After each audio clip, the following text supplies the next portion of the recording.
सरकार के गुंडों के अगर कुंडे ना बंद कर दिए तब आप मेरे मुझसे सवाल करना।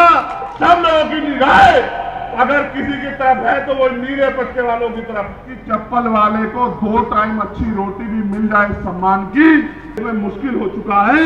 मैं मुख्यमंत्री जी से कहना चाहता हूं कि आपको कोई अधिकार नहीं है कुर्सी पे बैठने का। अगर आप में जरा सी भी नैतिकता हो तो आपको कुर्सी छोड़ देनी चाहिए। और ये नीला पट्टा पहन के बहादुर योद्धा की तरह, शेर की तरह दहाड़ने वाला आपका सिपाही विधानसभा में होगा।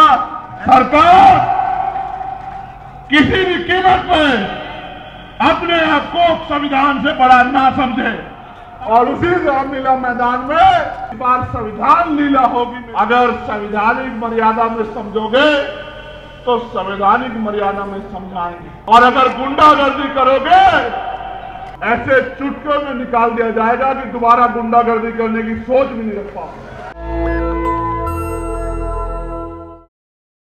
अब हमें किसी के भरोसे नहीं रहना है। अब हमें अपनी लड़ाई स्वयं लड़नी है। मैं इस मिट्टी को कभी भूल नहीं सकता हूं।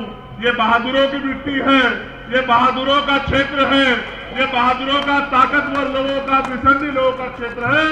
मैं इसकी ताकत को जानता हूं। हमारे साथ मेरे पीछे रिटायर्ड सीओ हमारे बड़े सम्मानित नेता कल्याण सिंह जी भी बैठे हैं। मैं उनका भी धन्यवाद करता हूं। उन्होंने भी बहुत, और उनके साथियों ने मेरी बड़ी मदद की है समय समय पे। और जब जब मैंने दिल्ली में आह्वान किया सरकारों को धूल चटाने के लिए, तो गाजियाबाद में सीना तान करके जो है दिल्ली की सरकार को मेरे साथ खड़े होकर आंख दिखाने का काम किया। मैं गाजियाबाद के साथियों का पूरा धन्यवाद देता हूं। छोटे भाई गुलजार जी और तमाम सब लोग यहाँ लंबे समय से संघर्ष कर रहे हैं, लेकिन अब उस संघर्ष को एक रूप देने का समय आ गया है। आपने सामाजिक रूप से बहुत बार जो है विरोधियों को धूल चटाई।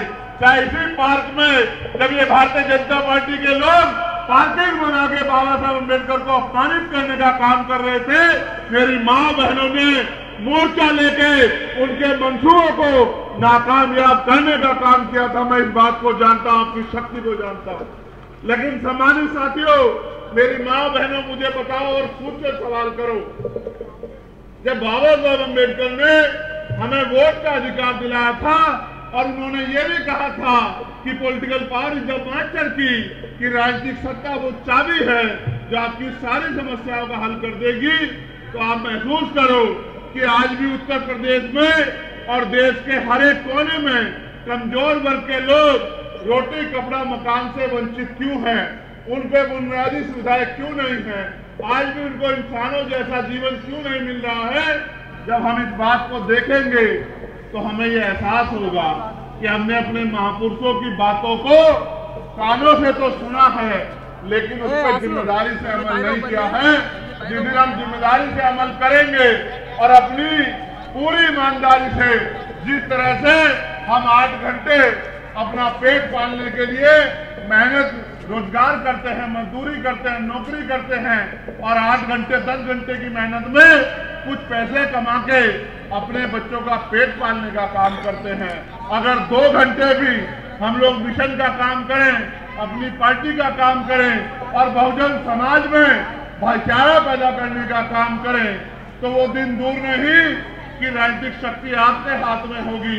आप ये जानते हो नहीं जानते हो कि जिस दिन से आप लोगों ने, मैं पुनः धन्यवाद करूंगा आपका कि आपने एक एक पैसा जुटा के, जब मैं नगीना में चुनाव लड़ रहा था तो मेरे हाथों को मजबूत करने के लिए भेजा, और आपके उस पैसे से इतनी ताकत मिली कि आज आपका बेटा चंद्रशेखर आजाद दिल्ली में पार्लियामेंट में खड़े होके आपके हर एक अधिकारों के लिए संघर्ष करने का काम करता है।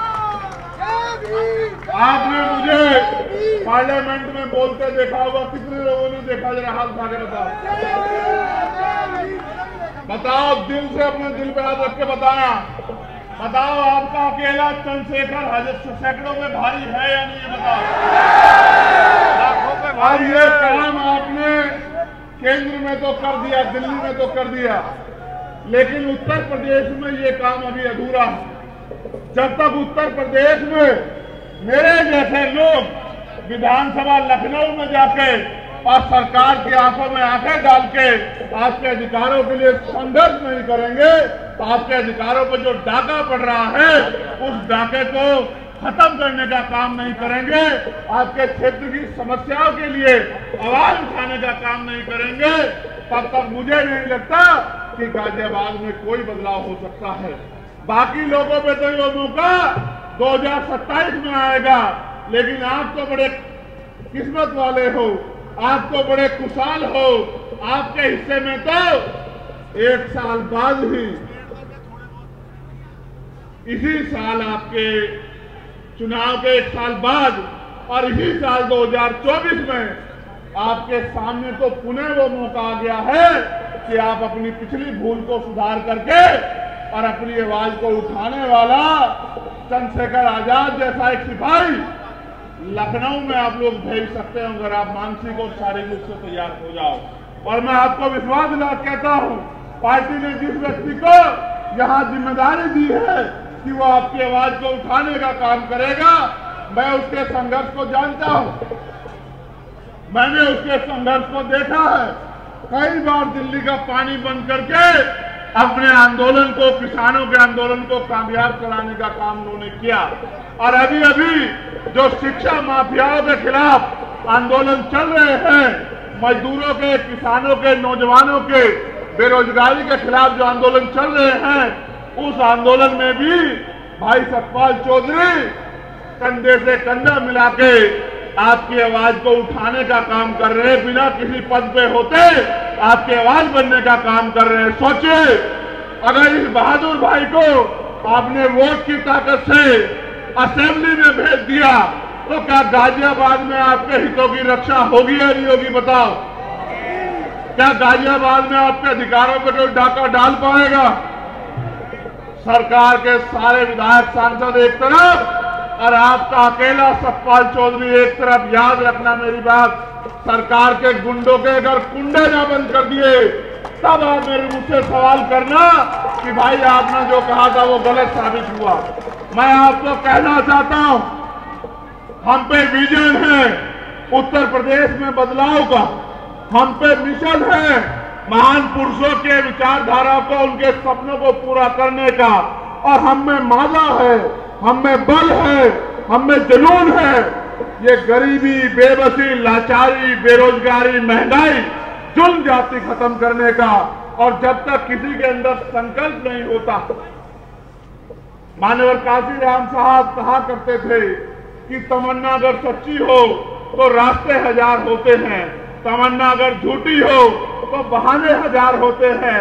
हमारे दिलों में तमन्ना है कि आजादी के 75 साल बाद तो अब दलितों को, पिछड़ों को, आदिवासियों को, मुसलमानों को, अन्य धार्मिक अल्पसंख्यकों को और उनको भी सामान्य जाति के उन गरीब लोगों को जो जुल्म जाति सह रहे हैं, उनकी जिंदगी में अब खुशहाली आनी चाहिए। जो सरकारें उत्तर प्रदेश या केंद्र में बैठी हैं, आप ये जानते हो कि वो तानाशाही वाली सरकारें हैं। अगर उनका आदमी भी उनके खिलाफ, उनके भ्रष्टाचार, उनके झूठ, उनके झूठे वादे या उनकी झूठी नीतियों के खिलाफ, तानाशाही के खिलाफ अगर आवाज उठाता है तो वो तो उसके अपने नहीं रहते, उत्तर प्रदेश की जनता के अपने कैसे होंगे? आप ये देखो किस तरह से बुलडोजर के जरिए और तमाम तरीकों से जुल्म जाति को बढ़ावा दिया जा रहा है, संविधान को कुचलने का काम किया जा रहा है। सब लोगों की निगाहें अगर किसी की तरफ है तो वो नीले पट्टे वालों की तरफ। अगर आज पूरा देश किसी की तरफ देख रहा है तो नीले पट्टे वालों की तरफ देख रहा है कि ये नीले पट्टे वाले अब क्या करेंगे।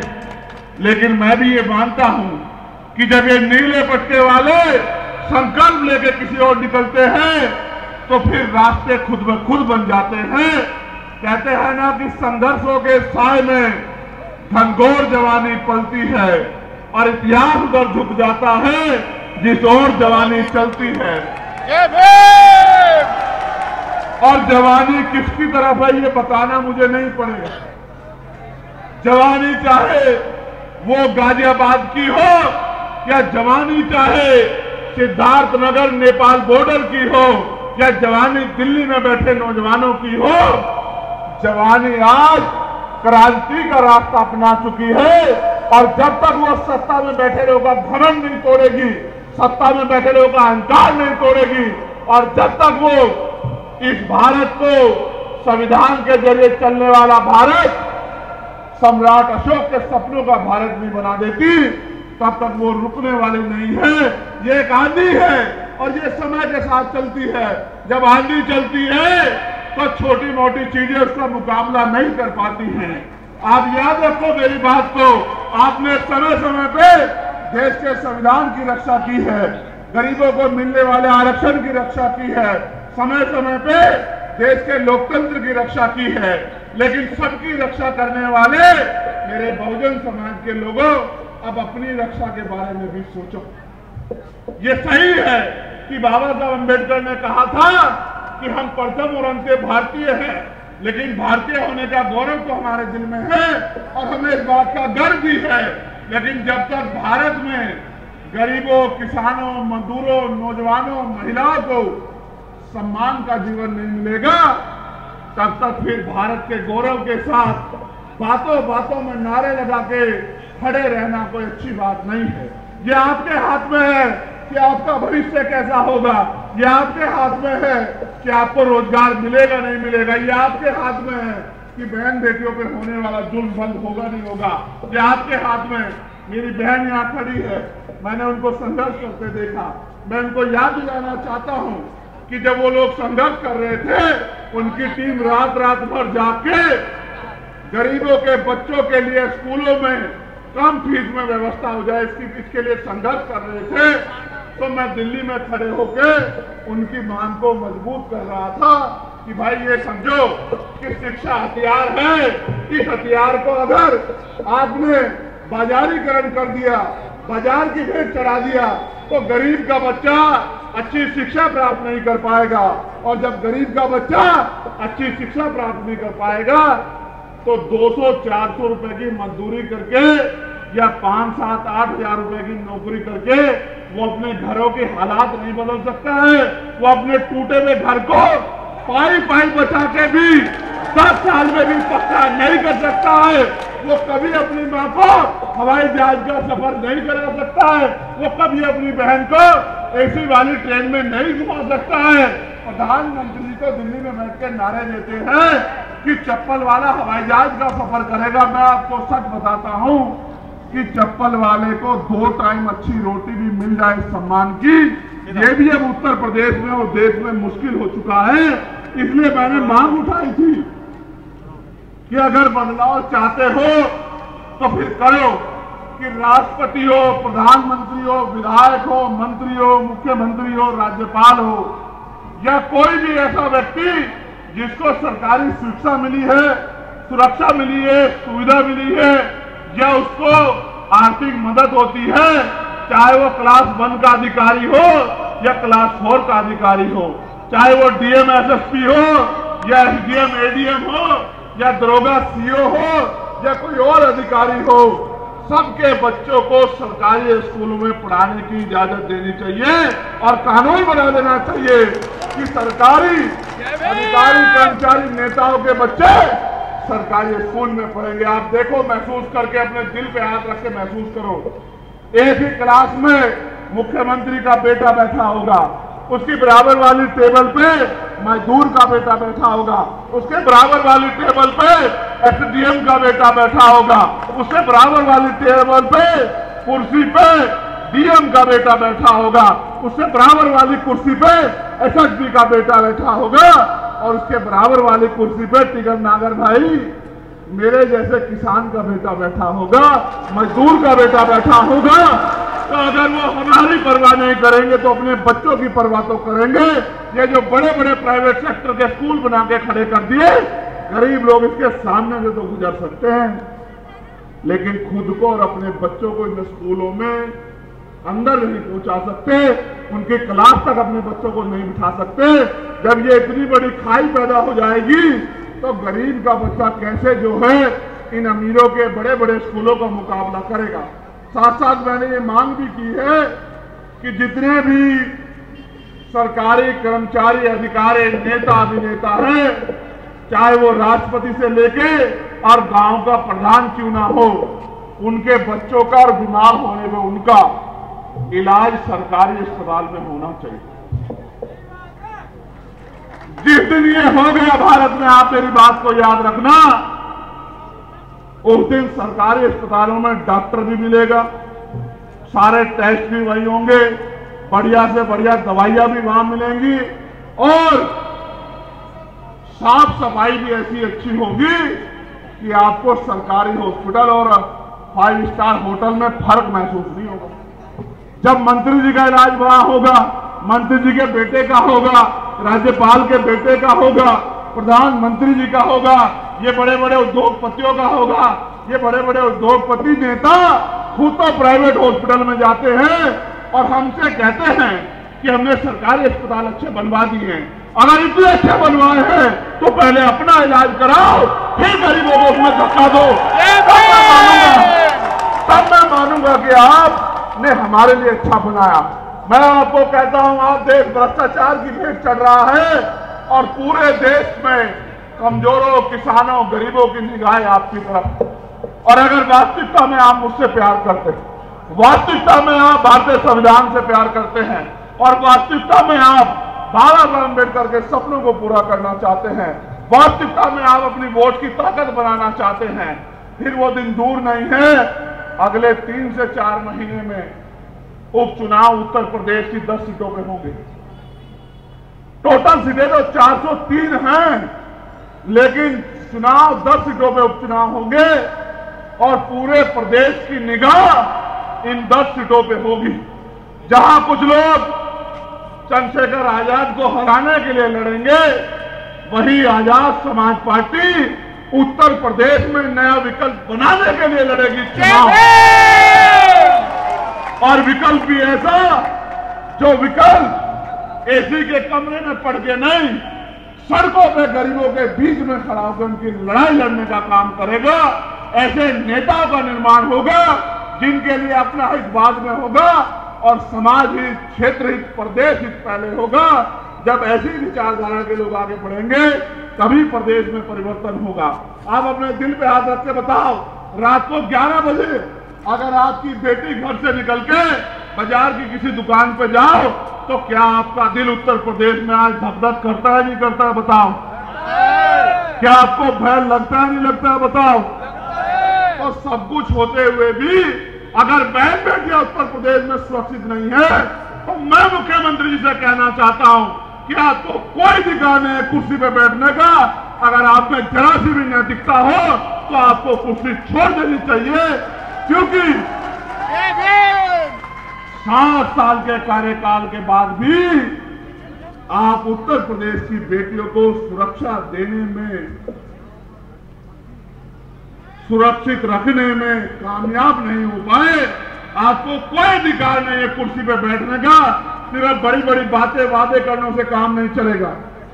जब राजनीतिक शक्ति दूसरे लोगों के पास होगी, जैसे आज भारतीय जनता पार्टी के पास है, तो आपके हाथ ऐसे फैले हुए हैं, और जब राजनीतिक शक्ति आपके पास होगी तो आपका हाथ देने वाला हाथ होगा। आज मेरा पूरा परिवार इस मंच पर एकजुट हुआ है। मेरे दिलों में बड़ी खुशी पैदा हुई है। मुझे ऐसा लगता है कि जो भार मेरे ऊपर है वो भार थोड़ा कम हो जाए, क्योंकि मैं इनकी शक्ति को जानता हूं। मैंने इनको संघर्ष करते देखा है, मैंने इनसे बहुत कुछ सीखा है। मेरा दिल ये कहता है कि आज और इसी समय से उत्तर प्रदेश में परिवर्तन का एक चक्र जो है शुरू हो चुका है। और आप देखना कि जब 10 विधानसभा उपचुनाव का रिजल्ट आएगा तो जिस तरह से आपका प्रतिनिधित्व दिल्ली में है, लखनऊ में भी आपका प्रतिनिधित्व होगा। आपकी बात को कहने वाला और ये नीला पट्टा पहन के बहादुर योद्धा की तरह, शेर की तरह दहाड़ने वाला आपका सिपाही विधानसभा में होगा, ऐसा मेरा विश्वास है। मगर ये तभी संभव हो सकता है जब गाजियाबाद के लोग मन बना लें और गाजियाबाद के लोग अपनी जिम्मेदारी को उठा लें और आज से ही वो संकल्प ले लें कि हमें रोज 1 घंटा लोगों को आजाद समाज पार्टी से जोड़ के उनकी विचारधारा, उनके विजन से जोड़ के और गाजियाबाद से नई शुरुआत करनी। क्योंकि बाहर के लोग मेहनत कर लेंगे अलग बात है, लेकिन जब तक गाजियाबाद का मेरा परिवार, नरेश भाई, विजय भाई, संजीव भाई, बिरजू भाई, तमाम लोग जो हैं, ये मेरे पुराने साथी, जब तक कमर नहीं कसेंगे तब तक लड़ाई आगे नहीं बढ़ेगी।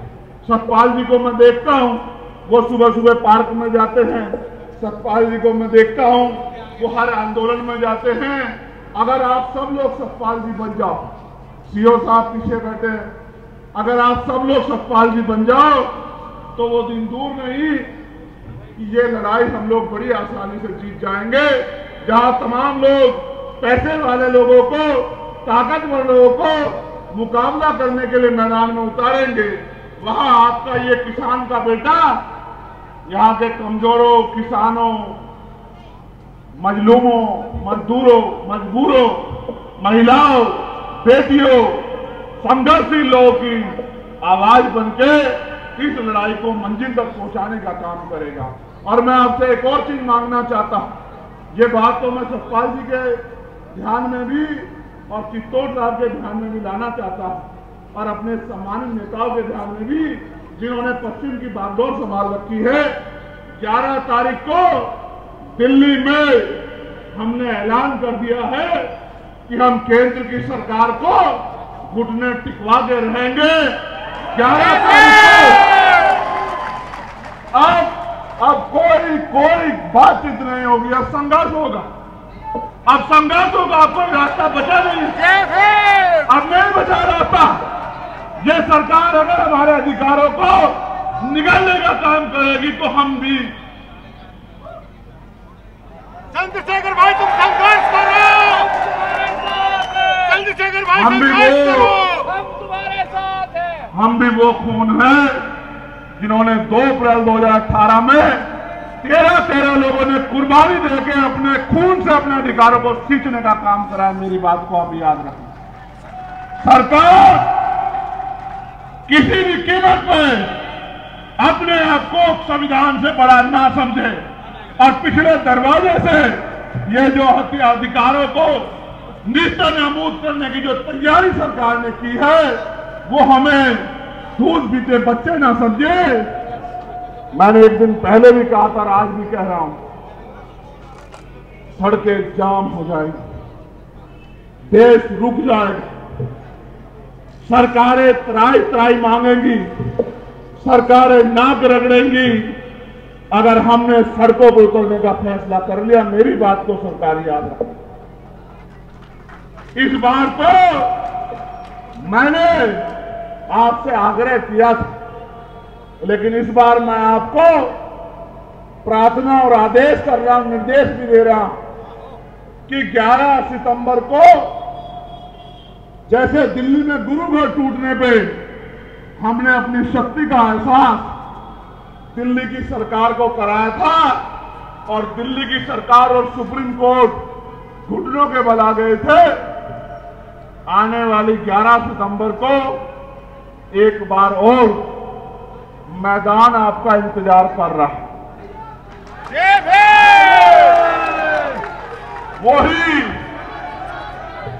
वही रामलीला मैदान होगा और उसी रामलीला मैदान में इस बार संविधान लीला होगी। मेरी बात को आप याद रखना। इसलिए मैं आपसे 2 प्रार्थनाएं कर रहा हूं कि आज से आप सतपाल जी का इंतजार मत करना कि सतपाल जी आपकी बस्ती में आएंगे, सतपाल जी आपको चलने के लिए कहेंगे। आज से आप लोग सब लोग खुद को सतपाल जी मान के अपने अपने बूथ सेक्टर की जिम्मेदारी को उठाना, साथ साथ 10 तारीख की रात से ही और अभी से ही मन पक्का करके अपनी डायरी में लिख लो कि एक दिन हमें अपने अधिकारों को बचाने के लिए दिल्ली चलना है। ये पूरा दिन हमारा दिल्ली में संकल्प के साथ है कि आप कोई डाका, आप कोई लूट हम अपने अधिकारों पर नहीं चलने देंगे। वो दिन चले गए कि एक लाठी से पूरे गांव को हाँक दिया जाता था, वो दिन चले गए। अब तो वो दिन है अगर संवैधानिक मर्यादा में समझोगे तो संवैधानिक मर्यादा में समझाएंगे, और अगर गुंडागर्दी करोगे तो गुंडागर्दी का भूत ऐसे चुटकियों में निकाल दिया जाएगा कि दोबारा गुंडागर्दी करने की सोच भी नहीं रख पाओगे। इसलिए मैं आपसे अपील करता हूं कि आप मेरी इस प्रार्थना को, मेरे इस आग्रह को, मेरा दर्द और भविष्य की जो चिंता महान पुरुषों के आंदोलन को आगे बढ़ाने की मुझे है, उसको ध्यान में रखते हुए अपनी अपनी जिम्मेदारियों पर जुटे। नेशनल दस्तक की आपसे गुजारिश है कि अगर इसको बचाना चाहते हैं तो नेशनल दस्तक को सब्सक्राइब करने के लिए रेड कलर के सब्सक्राइब बटन को दबाएं, फिर बेल आइकन की घंटी दबाएं। नेशनल दस्तक को बचाने के लिए बहुत जरूरी है कि हर खबर को शेयर करें, लाइक करें, कमेंट जरूर करें।